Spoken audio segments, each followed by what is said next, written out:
What's good, everybody? Just pulling out of the school parking lot, actually. I know they don't like us to pull in here, but if we get here early enough, I'll pull in because it gives me a couple of minutes extra to talk to my grandkids, build with them, sometimes maybe give them a little history lesson. I gave them one today. But other days we generally park, where we walk with the whole school body. From a church or from the neighborhood or wherever, people park. So today we got here a little early, so I'm just pulling out of the parking lot. Just want to kind of navigate so I don't hit no littles. I'm gonna go ahead and stay. I think she's gonna let me go. Go left. Yeah, she's letting me go. I'm always respectful of the crossing guard because the crossing guard is always respectful to me. She speaks to every single person that crosses the street. She has a new national something every day. She loves what she does, okay? And crossing guards don't make a whole lot of money. So anybody that's shitty to a crossing guard, you're just a shitty person. So don't be shitty to crossing guards. They protect our children. They protect us because people could just run into us when we're trying to cross the street to get our kids and our grandkids and whoever to school. But crossing guards keep us safe. So speak to a crossing guard. If they say something to you, say something back. If they ask you, do you know what today is? Say what day, and then they'll give you the day, and then keep it moving. You ain't got to be all conversational and shit. You got like 3.2 seconds to be in front of them. So the least you can do is be polite for 3.2 seconds. Easy. So that's kind of my PSA. Getting that out of the way because now I'm moving. But I want to thank everybody for checking out the content the way I've been putting it out recently. I've been putting these videos out, some pre-recorded, some live, then I'm slicing and dicing them.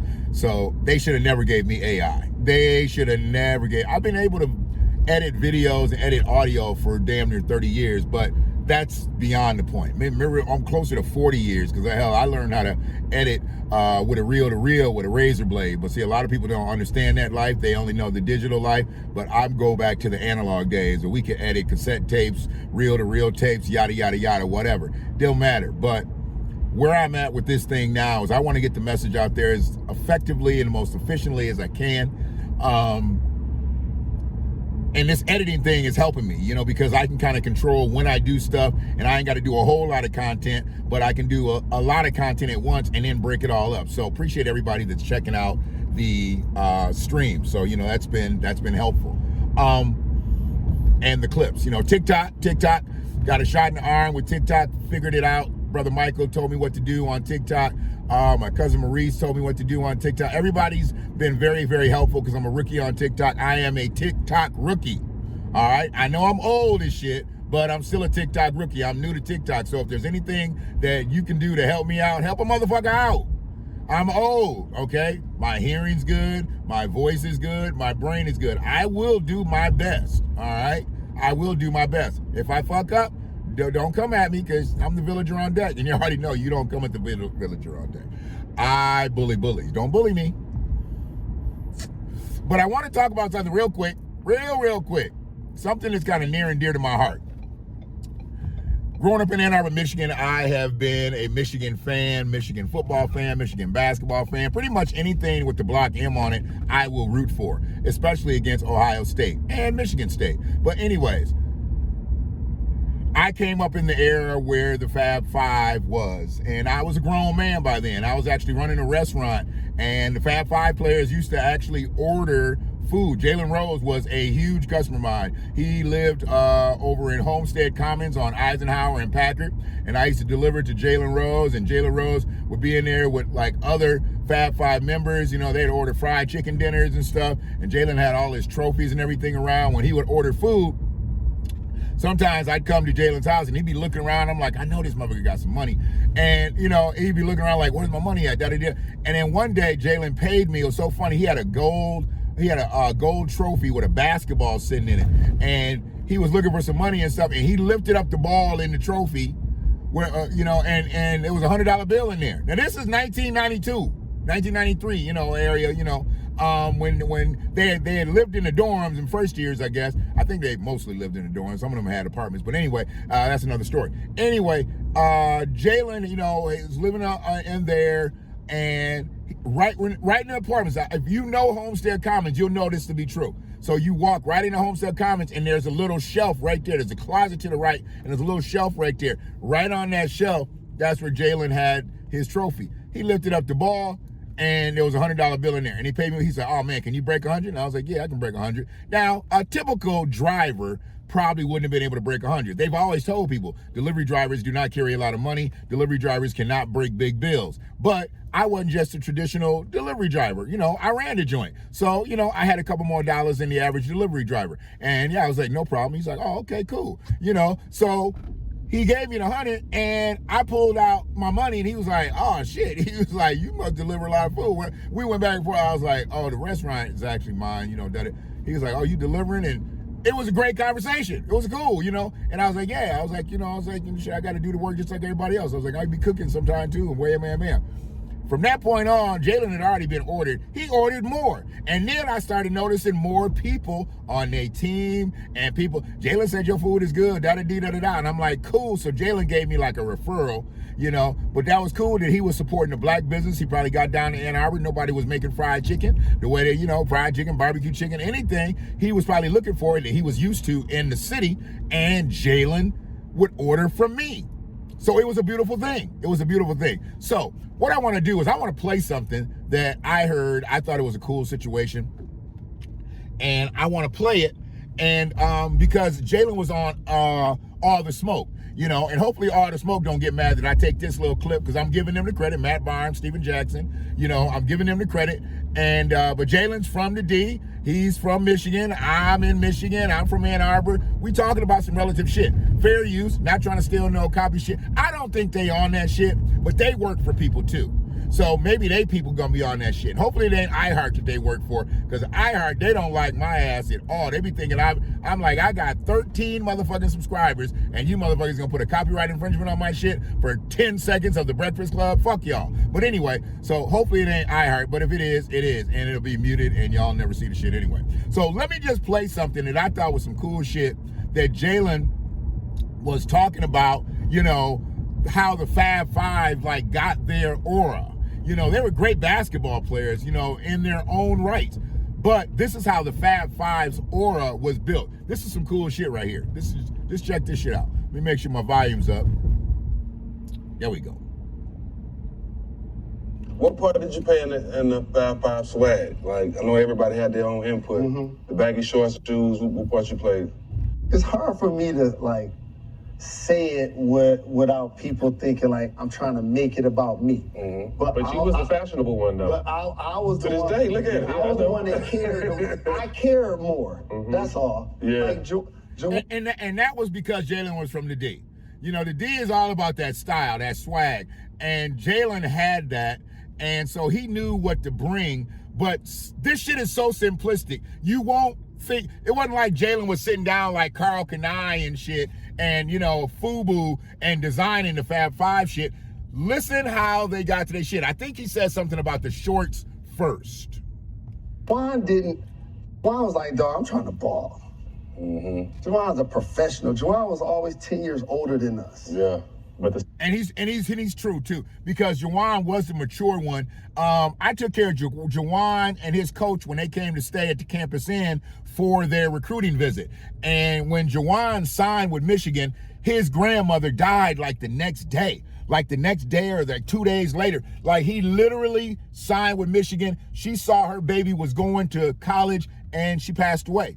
You know, she passed away. So Juwan literally was more mature than the other Fab Five members. You know, Jalen, Chris, Ray, and Jimmy. Juwan was like a grown man. He had to grow up quick, and he had grown up quick. You know, grandmother raising him and everything. She wasn't raising no punk, you know, on the south side of Chicago and all that shit. So when Juwan signed, his grandmother passed away, so it was like he was lost. And I had talked to his coach. It was so crazy. His coach basically told me he was guaranteed a job if Juwan signed. And I was like, I don't think it really works like that. But, you know, Perry Watson worked for Michigan, but that was a little different. But anyway, he never got a job. But anyway, Juwan signed, and Juwan was the mature one. You know, Juwan was the mature one of the crew, which was cool. And, you know, it just, he was their foundation. He was their rock. You know, whenever their things got fucked up with the crew, Juwan was the one that always pulled them together. Coincidentally, well, not coincidentally, incidentally, Juwan becomes a head coach at Michigan. Juwan was that foundational guy. Chris was the star. Jalen, was the facilitator, but Juwan was the rock. Jimmy and Ray were looked at as 4s and 5s, but really Jimmy's and Ray could have been 1s and 2s if they didn't went to any other school. If Jimmy and Ray go to any other school, they're stars, but they were just a part of the Fab Five, and people don't really respect them for their games, but they were great too. But listen to this, and I'm gonna stop it again. Same age. But the same Right. age. Mm-hmm. Never had not a fresh cut, always had a big goatee, always had a crease in his pants. Like, we all kept our originality. And so many times people talk about us all wearing bald heads. He ain't cut his hair bald. He didn't. No. Yeah. He's like, I love y'all. I ain't cutting my hair bald. I'm riding or die, but I ain't cutting my hair bald. Right. And so, like, I started wanting to wear the shorts because Doug Smith, Missouri, Steve Smith. And before he goes into the story, this shit I know is actual factual, because when I was growing up, one of my older brothers went with the head coaches of Michigan's daughter. Johnny Orr was the head coach of Michigan basketball, and one of my brothers went with his daughter. So I used to get stuff from them all the time because she used to give him stuff. And she had gym shoes and shorts, and I was a young kid then. But they had shoes that I could fit. It was crazy. I got shoes and there were shorts, and I used to wear the Michigan stuff, and I loved baggy shorts back in the day, but it wasn't the baggy shorts back then. Back in the day, they had them high and tights for Ann Arbor recreation basketball. Then we had the high and tights. We didn't start wearing looser shorts till we got older and shit like that. But I love the baggy shorts because I grew up with bigger shorts, because I was wearing men's shorts as a young kid, as a preteen and a teen, because of the stuff that I had acquired from Becky. Her name was Becky Orr, Johnny Orr's daughter. She used to give stuff to my brother. My brother would give it to me. So this is how, just listen to how the Fab Five shorts, because everybody thinks they just start pulling their shorts down and then they start making them baggier. No, it wasn't that. It was this. Syracuse, Anderson Hunt, UNLV, Steve Smith, Michigan State. They used to all come home in the summer and bring me shorts. Right. So I used to have those satin shorts down to my knees without the game holes. shorts, yeah. They get heavy when you start sweating in them, but Yeah. they was so cold. So, like, by the time we got to college, I'm like, y'all got a Nike contract. I know y'all can get us some longer shorts. That's really what it was. Yeah. Bobby Bland, I remember his name, our equipment guy, like, we want some longer shorts. And then the other thing, y'all know, Nike rep came in, welcome to the school, everything's great. Man, they put out some power forward shoes, man. Backup power forward shoes. Back up. Yeah, like, dog, we not wearing them. Barclays. What the Bo Jackson? Yeah. The Horizons. Deion. No, we ain't wearing those. Yeah. High tops up to my cat. I'm not wearing them. They tried to give them the old schools. Thought they get. I mean, you're not gonna do that with inner city kids because they already know the cool shoe. But these are your ballers. These are Fab Five. They haven't been called the Fab Five yet, but they know better. They done seen better. They've worn better, and they're like, "How y'all coming with this as the game shoe?" And like he said, they had a Nike contract. Come on, open it up. Phil Knight had to open it up, and they opened it up. And so that's when the Huaraches came. They didn't even want us to wear them because they felt like it wasn't a basketball shoe because your ankles were out. Right. And so we wore them. It's like, you got to get your ankles taped before every practice, before every game, for a lawsuit. Like, nah, okay, cool. And then we signed a little waiver so we could wear those shoes. They had to sign a waiver to wear shoes, but there was no NIL back then. You know how much money Nike made off the Huaraches because of the Fab Five? You know how much they made off of the baggy shorts that they sold because of the Fab Five? No NIL money then. But I know everybody knows about the Fab Five scandal, this, that, and the other. I don't blame them one fucking bit. The University of Michigan should have been paying them back then, and not Ed Martin and any other goddamn body. So fuck y'all. Y'all want to bring out Ed Martin and everybody else that paid them? Fuck y'all. Who getting money now? And that's where, like, the whole fashion thing with the shoes came from. The bald heads, it was more like just solidarity. One for all for one, whatever. The socks, Ray Jackson. Really? Yes, Ray Jackson. Ray Jackson is the reason that college basketball changed forever. And hell, some pro teams started wearing black socks. But you know who else started wearing black socks? High school teams. You know who else started wearing socks? Little league teams. And you know who wears black socks to this day? All the teams. Football teams wear black socks now. Nobody wore black socks before the Fab Five. They created the image. Nobody wore black socks. Listen to the story right here, and it'll prove to you, because they was in Texas. They was in Texas. Basketball is crazy in Texas, all through the South. But nobody wore black socks until the Fab Five wore black socks. The Fab Five would have had just a double F on some black low ankle socks, and they could have got NIL money on. You know how many socks they would have sold with just a double F on them? A double F and a little basketball. Fab Five, and everybody would have wore them damn socks. When Tiger Woods came along, he probably would have wore them goddamn socks. Or they would have made Tiger Woods socks, TW, with a golf ball, because of Fab Five. Everybody wore polos before Tiger Woods, but when they started putting that red polo out with the TW on it, Nike shit went crazy. They hadn't been selling no goddamn golf clubs. Tiger Woods gets in the motherfucking play. Now Nike the #1 golf seller in the world. We are the culture. We're on the culture. Now we need to own the culture. I know y'all think I went away from the message of the Fab Five, but I didn't. I got that boomerang game for y'all new motherfuckers. And for y'all old motherfuckers, y'all know how I bring it back. Let's go back 15 seconds, and we're going to come forward about the socks and wrap this shit up. Where, like, the whole fashion thing with the shoes came from. The bald heads, it was more like just solidarity. One for all for one, whatever. The socks, Ray Jackson. Really?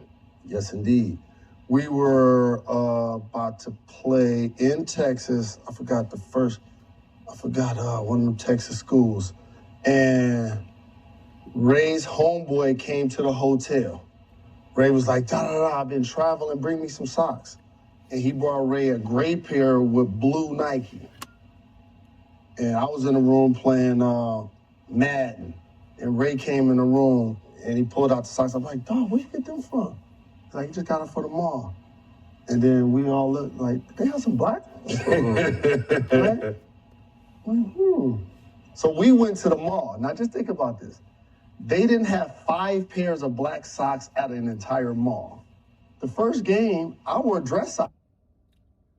5 pair. They just needed 5 pair. They didn't get them for the whole team because it was just for the Fab Five. They didn't want to get nobody else in trouble or try to have anybody else infiltrate what they were building. Eventually, the whole team wore black socks. But you have to understand, they had to start it somewhere. So they was like, we're going to be the lightning rod to this shit. If anybody get in trouble, it'll just be us. Listen to what Jalen says his first game. And then we all looked like, they have some black? Right?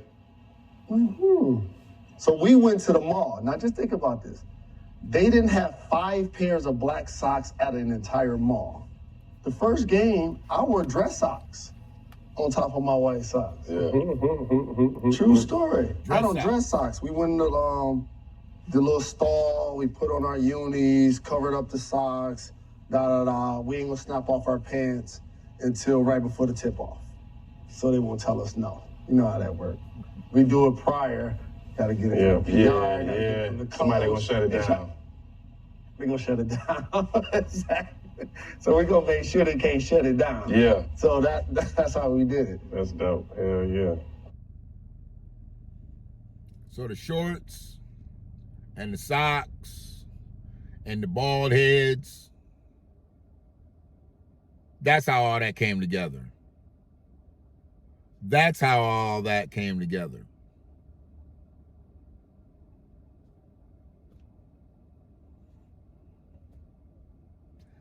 It wasn't some mastermind plan.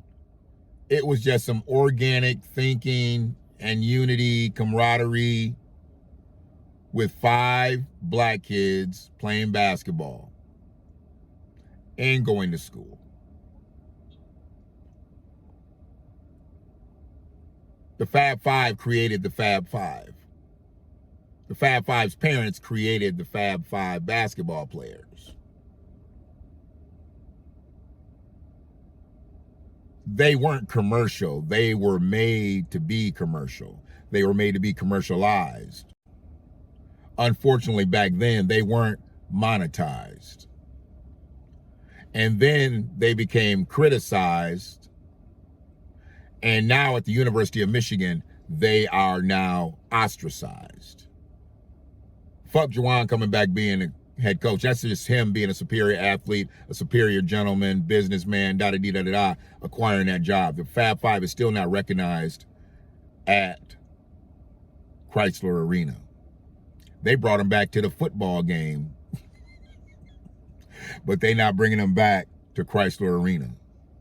All the money they made, they created something that college basketball ain't been the same since the Fab 5. Baggy shorts, black socks, bald heads, bald heads. A lot of people are getting their hair cut low, but when you start seeing all the kids pop up with bald heads, that was from Fab 5. I know Onyx, the rap group, would like to say it was them, but Fredro, y'all wasn't that. Fab 5 was that. And I'm not just saying that because I'm from Ann Arbor and I knew them cats and died. No. Fab 5 was that.